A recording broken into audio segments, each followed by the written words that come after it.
As a small business owner हम सभी लोगों के पास एक अच्छी नॉलेज है, एक अच्छा एक्सपीरियंस है, बट उसके बाद भी हम में से बहुत सारे लोग अपने बिजनेस को रन करते समय काफ़ी सारी प्रॉब्लम्स का सामना करते हैं और बहुत स्ट्रगल करने के बाद भी उनके पास वो अमाउंट नहीं आ पाता जो एक्चुअल में आना चाहिए। उनके पास उतना रेवेन्यू नहीं आ पाता जो रेवेन्यू आना चाहिए। इसके लिए हमने देखा होगा, आपने देखा होगा कि ज़्यादातर बड़े ब्रांड्स को ये सारी प्रॉब्लम्स नहीं होती। उनके पास एक अच्छा रेवेन्यू आता है। उसका सबसे बड़ा रीज़न है कि ज़्यादातर बड़े ब्रांड आपस में कोलैबोरेट करते हैं और स्मॉल और मीडियम इंटरप्राइजेस और छोटे बिजनेस आपस में कोलैबोरेट नहीं कर पाते। अगर यहाँ पे मैं कुछ एग्जाम्पल दूं तो आपने देखा होगा कि आप मैकडी में जाते हैं तो वहाँ पे आपको कोक मिलती है उसके साथ में, यानी मैकडी और कोक दोनों ने आपस में कोलैबोरेशन किया हुआ है। अगर आप पिज़्ज़ा में जाते हैं, पिज़्ज़ा खाने जाते हैं, डोमिनोज जाते हैं, तो वहाँ आपको पेप्सी मिलती है, यानी उन दोनों ने आपस में कोलैबोरेशन किया हुआ है। अभी आपने देखा होगा कि ऊबर, अगर आप कैब यूज़ करते हैं तो वहाँ पे स्पॉटिफाई को प्रमोट किया जाता है। इसी तरह के बहुत सारे एग्जाम्पल, अभी रिसेंटली फेसबुक ने इंडिया में कॉमर्स मैनेजर का एक फीचर लॉन्च किया, जिस कॉमर्स मैनेजर में फेसबुक ज़्यादातर शॉपिफाई को प्रमोट कर रहा है। और अकॉर्डिंग टू प्रीवियस, अभी के इस लॉकडाउन के बाद शॉपिफाई का यूजर्स इंडिया में बहुत ज़्यादा इंक्रीज हुए हैं।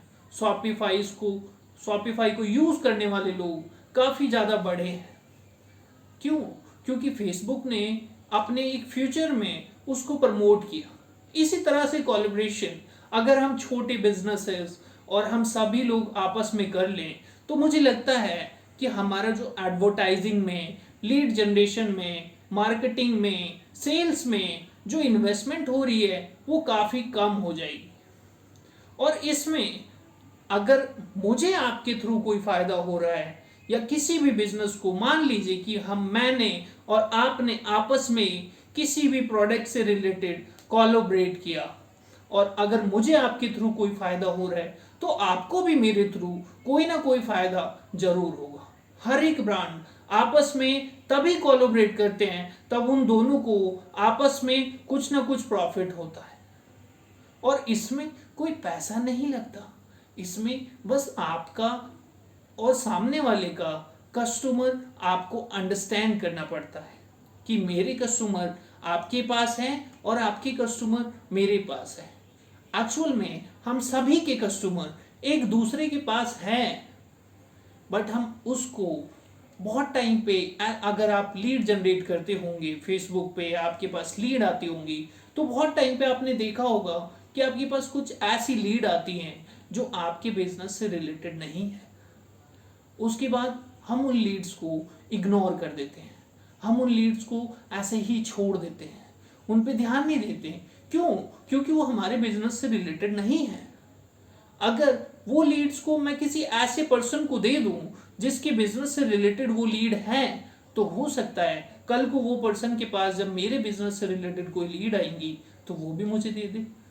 डेफिनेटली देगा, बिकॉज अगर मैंने उसको कुछ दिया है तो as a small business owner और एज अ मीडियम इंटरप्राइजेस उसके पास भी कुछ आएगा तो डेफिनेटली मेरे पास भी आएगा। इसके लिए अभी तक हम सब आपस में कनेक्ट नहीं हो पा रहे थे। मैंने इसके लिए फेसबुक पे एक छोटा सा ग्रुप बनाया, जिस ग्रुप में हम सभी एक दूसरे से कनेक्ट कर पाएंगे, एक दूसरे की हेल्प कर पाएंगे, एक दूसरे की प्रॉब्लम्स का सॉल्यूशन कर पाएंगे। अगर आप मेरे साथ इस ग्रुप में जुड़ना चाहते हैं तो नीचे दिए गए लिंक पे क्लिक करें और ग्रुप में ज्वाइन करें। Thank you.